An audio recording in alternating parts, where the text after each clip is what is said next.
My name is Admiral Paris, and this is Barbara Strategy. Tonight, I'm going to talk about the inaugural speech, the second inaugural speech that Donald Trump gave. We've been here for 350 years. Don't tell me I'm an immigrant, okay? I've been here for 350 years. Anyway, he goes on to say that we have an education system that teaches our children to be ashamed of themselves, in many cases to hate our country despite the love that we try to so desperately to provide for them. This is a clear problem that we have in the United States. We have, of course, in my opinion, we need to do away with the public education system. I think it's a failure. It's a giant bureaucracy. It's never going to get fixed. Politicians abuse it because they want to pat themselves on the back with this bullshit of no child left behind crap. The bottom line is people have babies. Those babies become children. Those children need education. Either the parents are going to educate their kids or arrange for their education, or they're not. And that's up to the parents. I don't think that this falls on the shoulders of everybody else. I know we have, especially in Texas, we have a constitutional amendment that says that we have to provide, well, we should change that amendment to the Constitution. We won't, but I'm just saying that is true. I went to a dinner night before last, and Sid Miller, the agricultural secretary, was there for Texas, and he gave a speech. And one of the things that he said in his speech was the fact that this was a victory, because this was a victory party for Trump. This is a victory we have for our country and victory for the Republican Party, or for the conservatives. I don't consider myself a Republican. I hate the idea of being a party of Lincoln. Anyway, it is a victory, but it is something like, and I agree with what Sid said, it is something that is not going to be able to happen in one administration. All the things that Trump wants to get done are highly ambitious, but it's going to take many Congresses. It's going to take many voting sessions. It's going to take several administrations. And this is the dangerous part about trying to correct the country, because the fix for the country needs to be a long-term plan. It's kind of like the idea of going on a diet or working out. And you're going to go on a diet and say, you know what, I'm going to go on a diet for a month. You know, it's going to be strict, and I'm going to work out too during this time. I'm going to eat right, and I'm going to exercise, and I'm going to do it for 1 month, and we're going to see what the results are. And the results are, yeah, that's good. You're in a lot of pain. You're losing some weight. You're feeling better. But then it's like another administration comes in the next month, or say the next 90 days. So you do it for 90 days, and then another 90 days comes. And then the next one comes in and says, well, we've got a whole different diet we're going to put you on, and we're going to slack the exercise back, but we're going to have you do some other stuff. Okay, so you're going to change the whole schedule system. And then 90 days later, you have another administration comes in, and they say, okay, well, we're going to suspend that diet. Go back to eating cake and ice cream, and because it's really, actually, we think it's good for you. And besides, it would hurt your feelings if we didn't give it to you. And all that exercise, well, it's kind of cold outside, so don't do that. And so you see, it's hard to accomplish your overall goals if you're going administration by administration.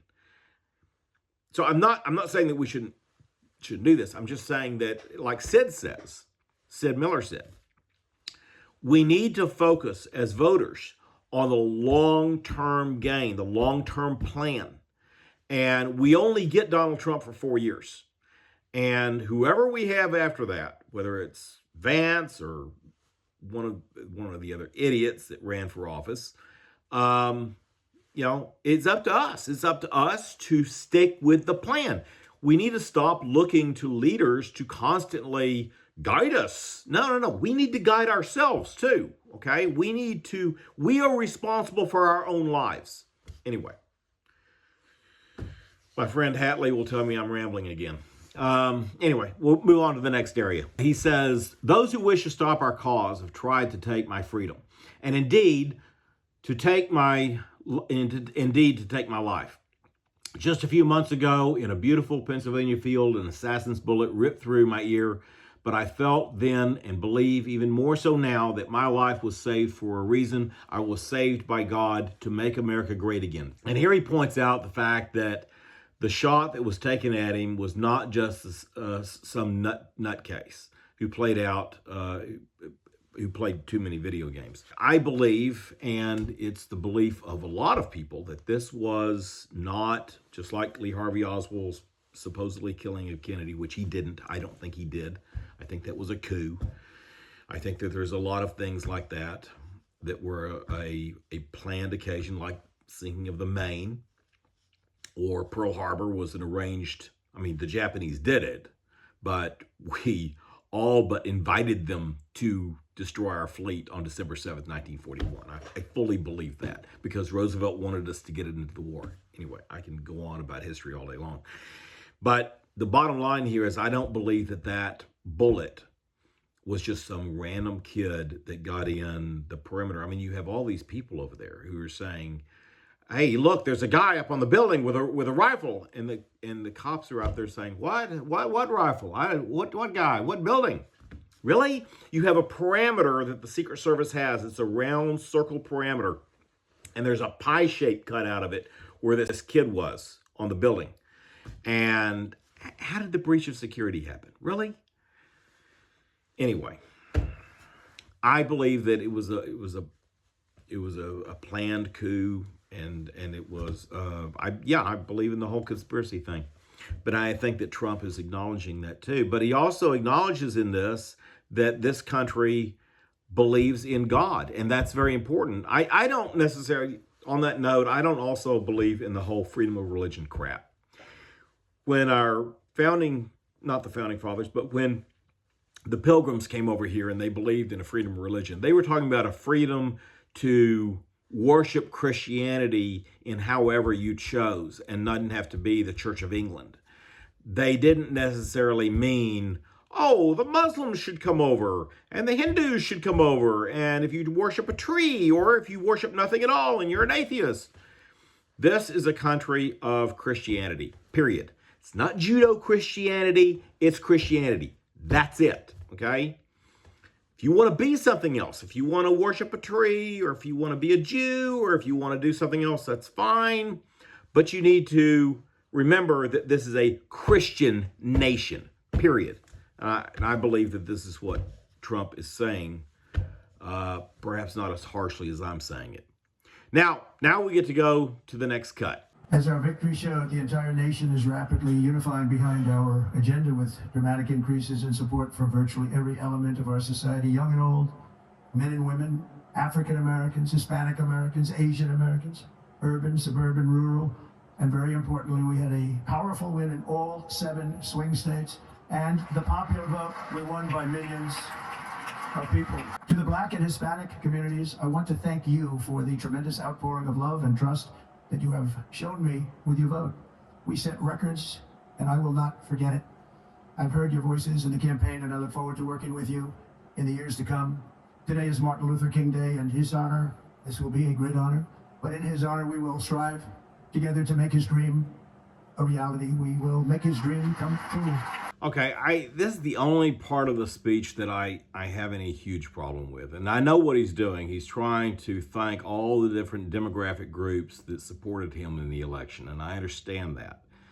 But here lies the seed of, we say that we don't want to be a divisive nation. We say that, the Republican Party says we don't want to be divisive. Democrat Party won't shut up about the fact, oh, we're a racist nation. I am a racist.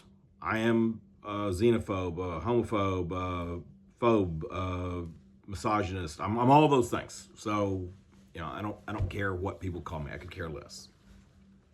But the fact is that we have to make a decision here in the United States. Do we want to be, if we're going to be an empire, a true empire, then we have to hold citizenship as the most valued thing. We cannot break it down into black citizens and white citizens and brown citizens and Hindu citizens and Muslim.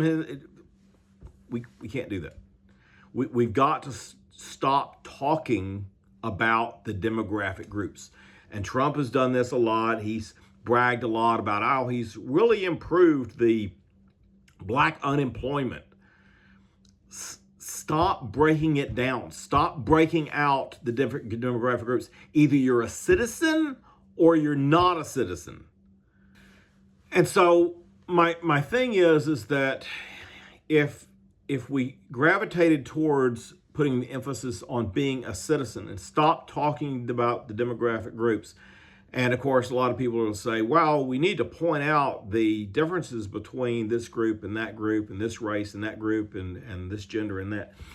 No, we don't. There's going to be winners and there's going to be losers, and that's it. There's going to be winners and losers. We need to stop talking about, if we don't want, I say I'm a racist. By the definition of today's standards, I'm a racist. But if we don't want to be a racist nation, then stop talking about race, okay? But we keep talking about it and talking about it. It's kind of like husband and wife. Husband goes out and has a fling with Trixie. Wife catches him. And he says, oh, I'm sorry, and I'm going to be a better husband. I'll never see Trixie again. I'm not going to look at any more Trixies. You're the only woman for me in the world, and that's it, okay? But if the wife keeps bringing it up over and over again, or if the husband brings it up, but mainly if the wife just can't let it go, then how is the guy and his wife ever going to just be that couple again, okay? If the wife just keeps going on and on and on about, oh, there was Trixie, let's not forget about Trixie. Well, the guy's trying his best to forget about Trixie, and he would like for his wife to too. That's the point, is that if you want the country to be about citizenship, then let it be about citizenship. And foreigners, they don't have any rights. They don't need to be here. They need to be taken out. Well, I'm going to get to the foreigner part here in a second. National unity is now returning to America, and confidence and pride is soaring like never before. In everything we do, my administration will be inspired by a strong pursuit of excellence and unrelenting success. We will not forget our country, we will not forget our Constitution, and we will not forget our God. Here again, he talks about the importance of God being the central part of our country. And that is that there's no nation, there's no empire that's ever existed in the history of mankind, of civilization, going back tens of thousands of years, that was not centralized around one religion.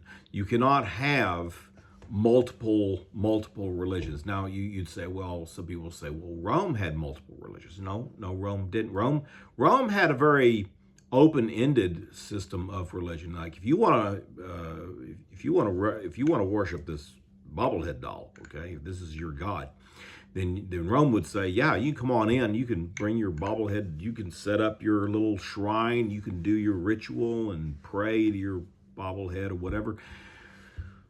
But on Jupiter's day, your ass better be up at the temple with a donation, okay?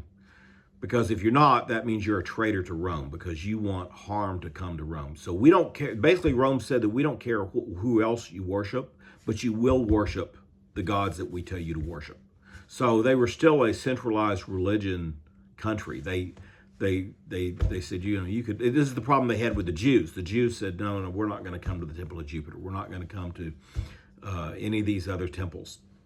We only have one God, and that's it. And so, consequently, the Jews were never allowed to be citizens. This is why, because they wouldn't conform, and Rome's only other choice was to destroy them all. But and eventually they had to destroy the temple, and I'm on Rome's side on all of that. So anyway, my point is that every nation has to have a central religion.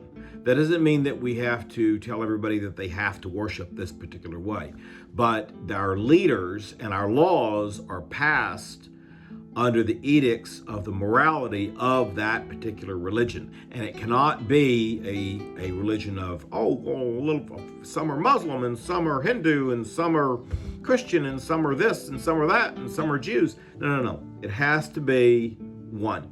And this country is a Christian nation. And that's what Trump is saying in that part of the speech.